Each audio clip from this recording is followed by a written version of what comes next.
Et donc après le second tour de l'élection présidentielle dimanche dernier, cap désormais sur les législatives. Le premier tour, ce sera dimanche 12 juin, pour rappel.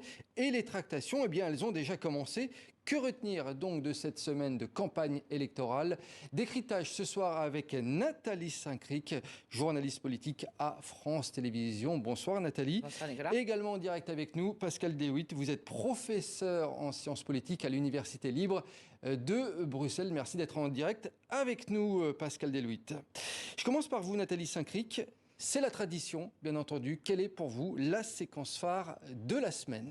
Je crois que paradoxalement, alors que le Parti socialiste a fait un score assez ridicule à la présidentielle avec Anne Hidalgo, Jean-Luc Mélenchon, qui lui est arrivé troisième, a réussi à polariser l'attention sur lui et à considérer qu'en gros, premier, deuxième tour de la présidentielle, c'était un peu secondaire. Et ce qui était important, c'était son troisième tour, c'est-à-dire celui pour les législatives. Et je trouve que les négociations qu'il y a eu toute la semaine et qui vont continuer cette nuit, on nous annonce un accord vers 22h, 23h avec les Verts, les socialistes et LFI, c'était un élément extrêmement important, puisque ça serait une alliance absolument qu'on n'a jamais vue avec des gens qui ne pensent pas la même chose, mais qui, pour pouvoir gagner, veulent s'allier. On va en reparler dans un instant, Nathalie Saint-Cric. En Belgique, pour vous, Pascal Dewitt, quel est le temps fort de la semaine? Le temps fort de la semaine, c'est un peu le même, c'est-à-dire ces négociations à gauche et la possibilité pour la gauche d'essayer de sauver les législatives après avoir raté le deuxième tour au présidentiel. Et c'est cette réunion du Bureau national du Parti socialiste, notamment rapportée par Le Figaro, où Olivier Faure, le premier secrétaire, a dit si vous êtes macroniste, somme toute, partez, et c'est somme toute l'identité et le destin du Parti socialiste qui était en jeu dans cette phase et dans cette négociation au Bureau national. Et les autres temps forts de ces derniers jours, eh bien, on revient dessus justement. Une semaine en campagne, le résumé est signé Anaïs Furtad. Alors, on le verra un petit peu plus tard, le sujet d'Anaïs Furtad. On va revenir justement sur l'un des faits politiques, vous en parliez tout à l'heure, Nathalie Saint-Cric, de cette entre-présidentielle et entre-législative. La gauche qui va peut-être s'unir, vous nous disiez tout à l'heure, réponse peut-être dans la soirée. Ah oui, parce que ça a été quand même un peu poussif. C'est un feuilleton. Hein. Absolument, c'est un feuilleton, mais surtout un feuilleton qui doit être réglé dans un temps. C'est-à-dire, en gros, si vous voulez 20 ans de divergence ou 30 ans de divergence entre les deux gauches doivent être réglés en 3 jours pour un accord électoral. On sait très bien sur le fond que, quand je vous ai dit tout à l'heure qu'ils étaient d'accord sur rien, qu'ils ne sont pas d'accord sur la livraison d'armes en Ukraine, les Verts et les socialistes y tiennent beaucoup, qu'ils ne sont pas d'accord sur l'Europe, et notamment ce qu'a annoncé Jean-Luc Mélenchon, c'est-à-dire cette possibilité de désobéissance. Ils ne sont pas d'accord sur la laïcité, ils sont sur les retraites à 60 ans, les socialistes, en gros, on a l'impression que les socialistes vont quitter leur culture de gouvernement, celle de François Mitterrand avec l'Europe, et celle qui a continué pour essayer de sauver les meubles et quelques circonscriptions. Donc c'est un véritable tournant de laisser la place à des radicalités, une radicalité à gauche, une radicalité à droite, en finalement se disant que pour quelques circonscriptions, on peut y aller. Vous avez dû voir ce sondage passer cette semaine. Si la gauche va ensemble aux législatives, une chance d'avoir la majorité à l'Assemblée. Vous y croyez à cette majorité de la gauche à l'Assemblée? Non, j'y crois très peu, mais ça sera quand même un fait politique majeur. Il y aura probablement beaucoup plus de députés que ce qui était par le passé, ce qui d'une certaine manière rééquilibrera, puisque comme nous, on n'a pas de proportionnel, on a finalement une Assemblée qui ne ressemble pas à grand-chose par rapport aux forces politiques. Donc probablement, ça sera rééquilibré, mais à la majorité et à un Premier ministre Jean-Luc Mélenchon, non, je n'y crois pas, mais ça aurait été quand même, quelle que soit mon opinion, un coup politique plutôt bien joué, puisque tout le monde dit le troisième tour, comme si c'était totalement normal qu'il y ait un troisième tour. Pascal Dewitt, vue de Belgique, coup politique de la gauche en vue, s'il y a union, vous êtes d'accord avec Nathalie Saint-Cric? Je pense qu'il faut voir les choses d'un point de vue tactique et d'un point de vue stratégique, et singulièrement du point de vue du Parti socialiste. Depuis qu'il y a inversion du calendrier électoral et qu'on est passé au quinquennat, les législatives dévoilent des nouveautés qu'il faut prendre en considération. C'est un scrutin majoritaire uninominal à 2 tours, ça c'est pas nouveau, mais ce qui est nouveau, c'est la dynamique autour de la possibilité d'être au deuxième tour. Il faut bien se rendre compte qu'être au deuxième tour nécessite d'être soit dans les 2 premiers, soit d'obtenir 12,5% des inscrits. Or, avec cette inversion du calendrier, on constate une baisse substantielle de la participation électorale, ce qui fait que si on n'est pas dans les 2 premiers, il y a vraiment très peu de chances d'être au deuxième tour. Il y a d'ailleurs eu en 2017 extrêmement peu de triangulaires. Quand je dis extrêmement peu, c'est quasiment aucune pour tout dire. Donc, pour la gauche, il y a 2 possibilités. Soit elle va diviser et elle sauvera quelques circonscriptions et le Parti socialiste éventuellement l'une ou l'autre, soit elle va unie, et bien sûr au prix de concessions sur le fond. Mais cela dit, et on vient à un deuxième point, stratégiquement, c'est pas franchement nouveau. Si vous vous rappelez la séquence 1969, 1973, 74, François Mitterrand, qui était plutôt l'aile droite du nouveau Parti socialiste, est allé avec les communistes après l'échec de l'Alliance au centre, incarnée par Gaston Defferre, et son échec à la présidentielle de 1969. Certes, comparaison n'est pas raison, mais de deux choses l'une, soit le Parti socialiste veut cette fois-ci continuer à exister durant le prochain quinquennat, soit il n'existera plus, et ce n'est pas la voie de l'autonomie qui lui permettra d'avoir des sièges.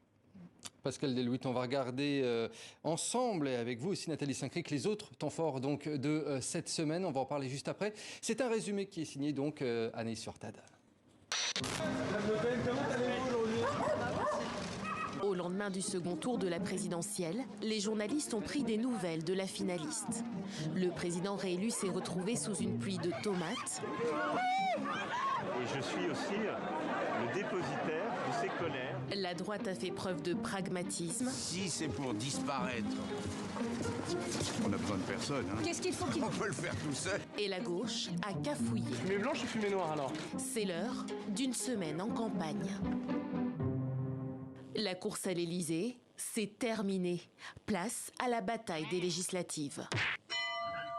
Affluence devant le siège parisien de la France insoumise. L'heure est, nous dit-on, à l'union de la gauche. Les socialistes ont déserté. La gauche de la gauche, elle, prend son mal en patience. Je vous dis pas à tout à l'heure, mais peut-être à demain, ça peut durer un peu. Pendant ce temps, devant une horde de journalistes, Jean-Luc Mélenchon a visité une exposition et il n'a pas vraiment envie d'être enquiquiné. Et là déjà nous sommes dans la perplexité de l'art contemporain, ne me mettez pas des sujets trop difficiles, arriver à comprendre comment Hollande est de gauche. Jean-Luc Mélenchon, qui s'imaginerait bien Premier ministre élu par le peuple, a aussi clarifié ses intentions. Je ne veux pas être leur chef. Je veux bien faire Premier ministre, j'ai fait président de groupe, mais je ne fais pas chef des écoles. À droite de l'échiquier politique, c'est une toute autre partition. Et les ténors du Parti républicain sont à l'unisson. Nous engageons clairement dans un groupe parlementaire qui sera un groupe indépendant. Formation libre, indépendante. L'indépendance, c'est la meilleure des voies. À l'extrême droite, tous les coups sont permis. Hélas, hélas, hélas. Je voyais cette défaite venir depuis des années. Il a quand même dit que la défaite de Marine Le Pen était prévisible en quelque sorte. Il a laissé entendre cela. Comment vous avez réagi quand vous avez entendu ça? Elle était moins prévisible que son score en tous les cas. Et ce qui est encore moins prévisible, c'est la formation du gouvernement de l'ère Macron 2. Le président français fait durer le suspense. Il se dirait même qu'aucun ministre n'est vraiment fixé sur son sort. Alors, dernière photo souvenir, au cas où. Nous, on vous dit à dimanche prochain pour une nouvelle semaine en campagne. Nathalie Saint-Cric, pourquoi on n'a toujours pas la composition du gouvernement? Qu'est-ce qui se passe? Parce que vu le résultat des élections, il faut peser un certain nombre de critères. Le président de la République l'a dit, écologique, social, productif. Une femme peut-être, ça veut dire qu'il faut, c'est un dosage terrible. Enfin terrible, c'est-à-dire qu'il faut trouver la bonne personne, quelqu'un qui n'ait pas trop de personnalité politique. Parce qu'on pense qu'avec Emmanuel Macron s'est habitué à Jean Castex et que ça lui convient bien d'avoir plutôt un collaborateur. Donc ça va être des tractations sur son nom. À mon avis, on en a pour encore une semaine. Vous referez un dimanche de campagne, dimanche prochain, en n'ayant pas encore les noms. Eh bien, on va suivre ça. Pascal Delouit, on avance peut-être une femme à Matignon, mais quelques noms d'hommes circulent également. Vu de Belgique, comment ça serait accueilli que le futur Premier ministre français soit une Première ministre? Je pense que ce serait tout à fait légitime, tout à fait normal. C'est plutôt l'inverse qui serait anormal. Après, bien évidemment, c'est compliqué de choisir un ou une première ministre dans un contexte incertain, qui est celui des législatives, où Macron doit avoir cet effet de confirmation, mais doit trouver l'équilibre entre ne pas ouvrir une voie à droite ou ne pas ouvrir une voie pour la gauche aux élections législatives. Nathalie Saint-Cric, je voulais également à présent qu'on rebondisse sur un sondage qui est sorti il y a 2 jours, un sondage BVA, 64% des Français souhaitent une cohabitation. Donc ça, c'est pas spécialement de bon augure pour Emmanuel Macron, mais dans le même temps, ils veulent pas c'est le même Français, de Jean-Luc Mélenchon et de Marine Le Pen en Premier ministre. Comment on analyse ce chiffre? La contradiction française. Je pense que les Français veulent que tout le monde soit représenté, qu'il y ait des oppositions et qu'ils peuvent être inquiets de voir que tout le pouvoir soit concentré à l'Élysée avec une majorité pléthorique. Je pense que ça veut simplement dire qu'ils veulent que tout le monde soit représenté avec éventuellement de la proportionnelle, mais ça ne sera pas pour ce coup-ci, de manière à ce qu'il y ait un vrai fonctionnement démocratique. Mais ce n'est pas la première fois que les sondages sont un peu paradoxaux. Pascal Delhouit, quel est, selon vous, le fait politique à suivre dans la semaine à venir? Il y en a deux, je pense. Il y a d'une part la nomination du ou de la Première ministre et bien sûr du gouvernement qui donnera une idée de comment Emmanuel Macron va aller aux élections législatives. Et puis, il y aura le positionnement des deux partis historiques. On aura plus de nouvelles peut-être ce soir, mais à la fois du Parti socialiste et des Républicains, dans le contexte institutionnel et sociopolitique que je vous ai dressé tout à l'heure, c'est-à-dire la très grande difficulté d'être au deuxième tour. Et sans alliés pour les deuxièmes tours, c'est évidemment complexe d'avoir des sièges et a fortiori de former un groupe à l'Assemblée nationale. Nathalie Saint-Cric, même question en un mot pour conclure, le fait politique des jours à venir. À la nuit ce soir. On va suivre. Peut-être le gouvernement, effectivement, comme le disait Pascal, c'est-à-dire un espèce de dosage entre les régions, le sud, le nord, les hommes, les femmes, la gauche, la droite, de manière à essayer d'apaiser, qu'il n'y ait pas de troisième, de quatrième tour social, comme on l'a vu aujourd'hui. Merci beaucoup à vous, Pascal Delhouit, d'avoir été en direct avec nous depuis Bruxelles. Merci à vous et puis merci à vous, Nathalie Saint-Cric. Je rappelle le titre de votre livre, « Je vous aiderai à vivre, vous m'aiderez à mourir ». C'est un livre sur les derniers combats de Clémenceau. C'est sorti aux éditions L'Observatoire. Merci à tous les deux. Donc, c'est en poche. Et c'est en poche. Et ben voilà. Merci. On est complet pour ce dimanche.